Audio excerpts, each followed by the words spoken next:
Chris Watkin, joined again by Neil Martin, and he wrote a book called Done Beats Perfect. How does that relate to estate agents, and how does it make them better? Talk to me.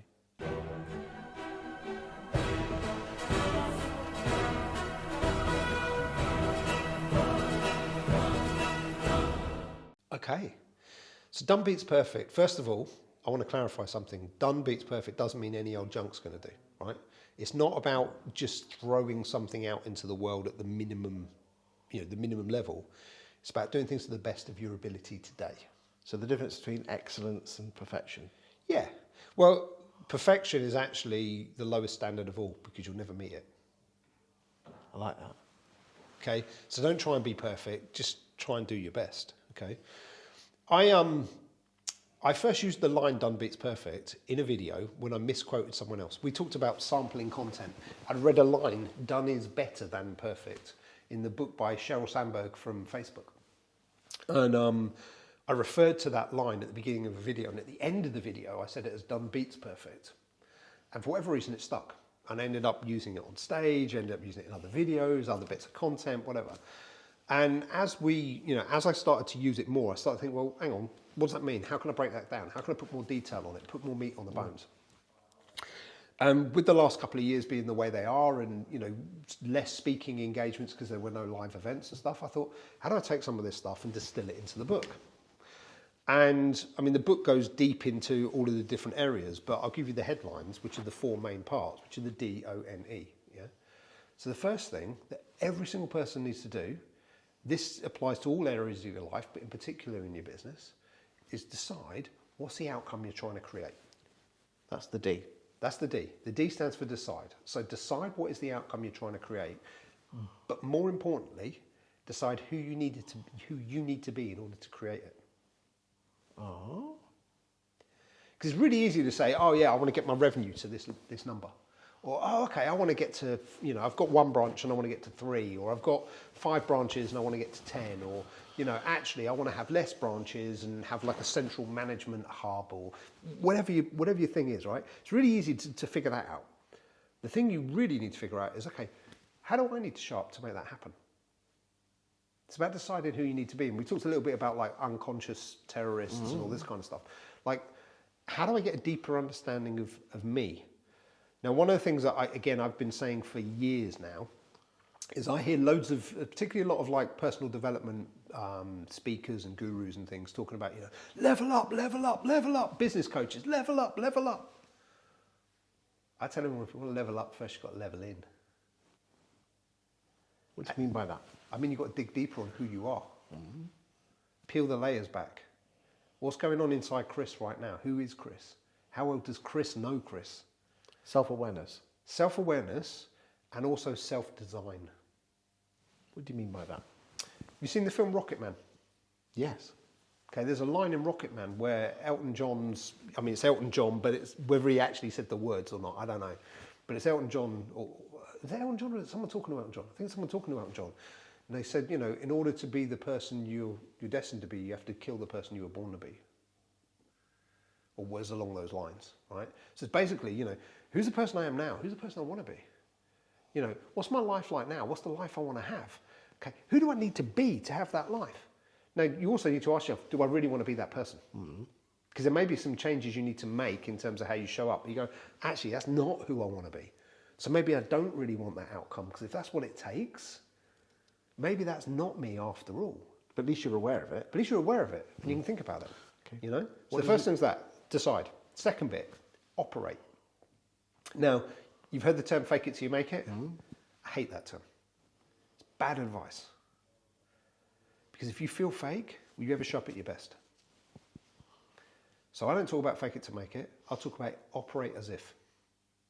As in, operate as if you are the person you're destined to become.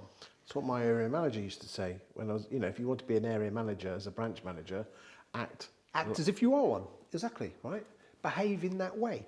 Develop those traits. Develop that kind of personality, those kinds of habits, those kind of behaviours. Show up that way. But embrace the fact you're on a journey. So don't go, oh yeah, I'm faking it. I know how to be this person. No, you don't. You're learning. And accept the fact that you're learning. and seek the support and the help that you need to learn. People don't like to ask for help, though. But if you want to change, you're never going to do it on your own. True. You've got to do it for yourself, but you're never going to do it on your own. You know, and regardless, again, of what area it is in your life you're trying to change, there is always someone out there that's done it before you. You know, there's an acronym for HOPE that I love, okay? It stands for Hearing Other People's Experience. Because that's where hope really comes from. It's like, especially if you're going through something that's difficult. If you can find someone else that's been through that same difficult time and come out the other end of it, they're the example that proves it's possible. So all you've got to do is find someone that you can model and go, what did they do? You know, okay, well, and it's easy with things like health and fitness, isn't it? You know, oh, okay, well, I'll eat this thing and I go to the gym 3 times a week or whatever it is. That kind of thing's easy. But why can't we apply that to any area of our life? So if we're trying to improve our business, well, who's someone who's already done that?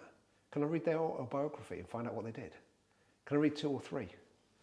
You know, when it comes to reading like business type books and personal development, self-help type books, I like to read at least 3 or 4 on the same subject and then look for what's the thing everybody's saying? And what's the things that feel comfortable with me? But don't just read one book and regurgitate it. Read several books and then form your own opinions based on it. The N. Yeah. Note. As in, take note of what's working. If it's working, do more of it. If it's not working, do less of it. I know it sounds really, really simple. And obviously in the book, it expands it into a bit more detail, right? But, you know, it's thinking about things like, well, what are my numbers looking like is an obvious one, you know, when it comes to business context. But also, you know, how am I feeling about this? What are my emotions around this? You know, what's my gut telling me about this? What am I observing around this? What's going on around me? You know, what are my team saying? Because just because something, you know, a spreadsheet says something doesn't mean that the reality always matches the numbers, right? So it's taking in all of that and going, is this working? Is this not working? Okay. Which leads on to the E, which stands for evolve. Now, again, one of the important things with this is it's not about evolving the outcome. If you decided what you want, that shouldn't change. You know, the word decide or decision comes from the same root word as incision. Yeah, incision means to cut into something. Decision means to cut something off. So if you make a true decision, you cut off all the other alternatives. That's literally what the word means. So if I go, okay, decide I'm going to do this, I'm going to cut off all the other alternatives. Do you think that should change? Probably not. Not unless something radical means that my desired outcome's different. But what may well change is how I get there. You know, I drove here today. It's 2.5-ish hour drive from my home. If there'd been a road closed, I wouldn't have just pulled over and phoned you and gone, oh, Chris, there's a road shut, I'm not coming. Come round, wouldn't you? Yeah, I'm going to go somewhere else instead. I just go round.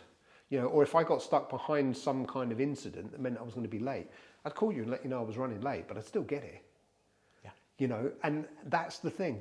But so many of us in life, it's like, you know, I've got a flat tyre on my car. Instead of fixing the flat tyre, I'm going to let the air out of the other 3. You know, I'm going to phone up the scrap merchant and go, how much will I get for this car? It's got a flat tyre. It sounds ludicrous and we'd never do it. But how many times in business or in something like our health and fitness, or how many times have we seen people do that? Where they go, there's this one little bump in the road and that means it's not working, so I'm going to give up. Yeah, how many times has someone sent an email out that almost nobody opened? Doesn't mean the email itself isn't brilliant. Video, just change the subject line. A video or posting stuff online and no one does a comment or a like. Change the first 3 seconds of a video and you might get a crazy amount of views versus the first 3 seconds that you had. You know, if you don't grab attention, it ain't going to work. Mm-hmm. And sometimes literally all we need to do is change those first few seconds and the whole game's changed. You don't have to change the rest of the video because the message was good. You know, the email, the content might be brilliant, but it's the subject line that's not. Mm. Send the same email again in like a week's time with a different subject line. They won't remember, will they? No, well, if they didn't read it, they don't know. And that's all in this book here? Most of it. Excellent.